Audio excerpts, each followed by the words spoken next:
На Дунава конете напоиха, понесени от огнения дух.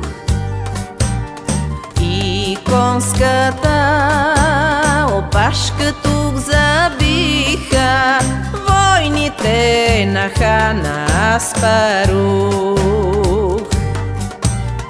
И конската опашка тук забиха войните на хан Аспарух.